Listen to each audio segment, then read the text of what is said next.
Hello, Gemini, Sun, Moon, Rising, and Venus signs. Kamusta kayo? Sana po nasa mabuti kayong kalagayan. Welcome back po sa Star Tarot. Kung bago kayo rito, welcome din kayo. Thank you sa inyong support. I truly appreciate it. God bless you all. Gemini, paunang mensahe po ninyo ay Four of Swords. Okay? So, meron ditong kailangan pagpapahinga, relaxation, kailangan dito ng power nap, ng kompletong tulog, no, good nutrition, ng iba sa inyo dito, Gemini. Okay? So, whatever the case may be, there is a need for you para kayo ay mamahinga muna. Alright? Mag-time out muna kayo sa kung ano ang inyong pinagkakabisihan, kung ano man ang inyong pinagkakabalahan para nang sa gayon magkaroon kayo ng oras para sa sarili ninyo, makapag-rejuvenate at makapag-recuperate kayo. Okay? What else? We have Five of Pentacles. Ayan. So, since may puso dito, maaaring love life, no? Maaring merong struggles ang iba sa inyo dito pagdating sa love life. At with the Five of Pentacles, maybe ang nararamdaman ng iba sa inyo dito, maybe you are feeling abandoned by your person. Baka feeling ninyo hindi na kayo mahal ng inyong mahal.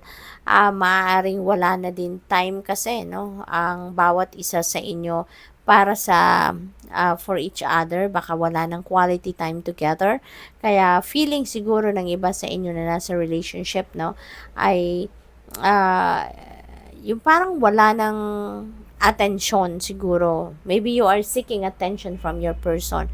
So siguro kaya kayo nalulungkot. Kaya kayo parang nawawala ng gana kasi maybe iniisip ninyo na yung person ninyo maybe is yung parang distancing from you, no? But of course, this is a general reading, Gemini. So this is a reminder para sa iyo, no, na hindi lahat, no, na mensahe na maririnig ninyo sa reading na ito ay para sa iyo, no? Kasi general reading ito, may mga mensaheng para sa iyo, may mga mensaheng para sa iba at hindi para sa iyo. Okay? So just take as it resonates, okay? For others of you, this could not be related sa relationship. No, maaaring ito naman ay link sa inyong kaperahang aspeto.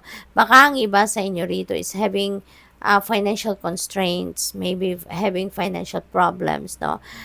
Baka kasi nagkukulang sa pera ang iba sa inyo, no? Maaaring meron kayong mga financial obligations, pero baka kulang yung hawak ninyong pera, maaring ganon. But you know what? No, yung maliwanag na pintong ito, no, this is a door, this is a church door, and maliwanag siya, may mga pentacles, maliwanag.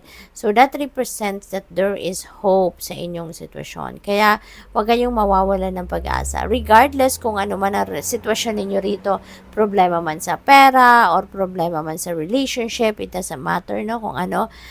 At titignan nyo lang yung itsura ng card na to. Ang sobrang liwanag, ibig sabihin, abot kamay nyo lang yung solusyon din sa inyong problema. There is always hope dito. Kung kukunin nyo lang yung susi na to, walang tali, walang nakatayo lang dyan. So, anytime, if you choose to pick up, no, that key at ilagay ninyo dito sa keyhole, you will access, no, the help of other people, you will access support from other people, no, kasi may pag-asa, no, may pag-asa sa inyong sitwasyon. Kaya kung pipiliin nyo lang, ano, na mag-reach out sa mga taong dapat ninyong kausapin, sa mga taong dapat ninyong hingian ng tulong, then for sure masosolve din ang inyong problema. Okay? So, wag kayong mawala ng pag-asa. We have Knight of Swords. Ayan, things are going to be running fast na sa ngayon. Maaring may mga delays. Ang iba sa inyo, maybe you're dealing with delays and blockages. Kaya ngayon, with the Knight of Swords, this signifies na things are going to start moving forward. Okay? So, bibilis ang lahat. Magkakaroon ng progress, magkakaroon ng galawan ngayon ang kung ano man ang mga bagay na na-delay. Six of Swords, you're moving on. You're moving on. Definitely moving on. Tignan ninyo, may synchronicity rin dito. We have ascending numbers. We have number 4, number 5, and number 6. So, ibig sabihin, may progress, no? Kung ano man yung mga bagay na na-delay, kung ano man yung mga inaasikaso ninyong na-delay, natigil, nagkaroon ng pause, that's going to start moving from here on, no? With the Knight of Swords energy din. So, uusad ng lahat. Aandar na ang lahat, no? Meron ng progress of events dito sa mga kaganapan sa buhay ninyo. So, Six of Swords, no? This is moving on energy. You are physically removing yourself from whatever situation this is na medyo nahihirapan na kayo. Magdedesisyon na kayo rito na iwanan ang sitwasyon na to and you're heading towards a new path, no?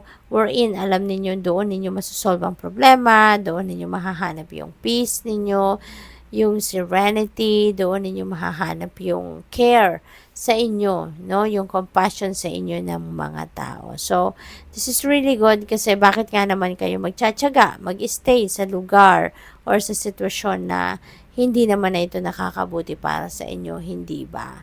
So, ayun, you're moving on. The world, travel, no? So, Six of Swords din, may travel din ito, no? Magta-travel kayo, magre-relocate siguro ang iba sa inyo rito. The world, sorry, this is an ending and beginning energy, Gemini. So, meron talaga kayong mga parte ng buhay ninyo na tatapusin nyo na. You're going to close that doors because it's not serving your highest good anymore. So, para kipa, 'di ba, na i-keep nyo pa sa sarili ninyo. May ganon. But for others of you, this is something that you are going to accomplish, no? Yung closure, yung ending na to is magandang ending because this is achievement, this is accomplishment, no, for some of you Gemini. So congrats kasi this is a time for your success, no? Matatapos mo na yung mga task ninyo, proyekto ninyo, yung ganon pag-aaral, no? Maybe may mga gagraduate na rito sa inyo. This is also a time for success, so this is a time for celebration. Entitled kayo to celebrate, okay? Kaya maging masaya kayo. Travel as well, no? Mayroong international travel siguro na gagawin dito ang iba sa inyo, Gemini. Kaya, good luck sa iyo at mag-iingat po kayo. Page of Cups, wow. So, merong mga wonderful news, invitations dito na paparating that will excite you a lot, no? Kaya, maaaring baka merong mga mag-iimbita sa inyo dito ng party, mag-iimbita ng para sa engagement, para sa wedding, yun, mga ganon, no? So, good luck sa'yo.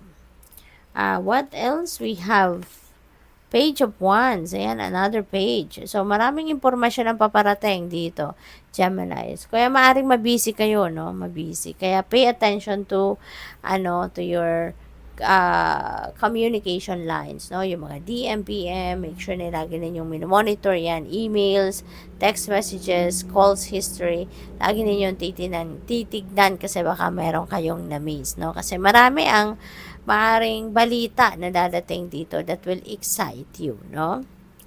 What else? We have Queen of Cups. Ayan. So, you're going to be very extra sensitive and intuitive sa ngayon. Kaya pay attention to that, sa dami ng iba't ibang sitwasyon na maaaring maganap sa buhay ninyo at this time. Divinely guided kayo, no? Alalahanin ninyo na lagi kayong may guidance ng Panginoon. Kaya pay attention to your intuition. Okay? Your intuition is on point sa ngayon. So, magiging malinaw, no, ang inyong kaisipan at magkakaroon kayo ng peace of mind, no? So, good luck sa'yo. Thank you for watching Love and Light. Namaste.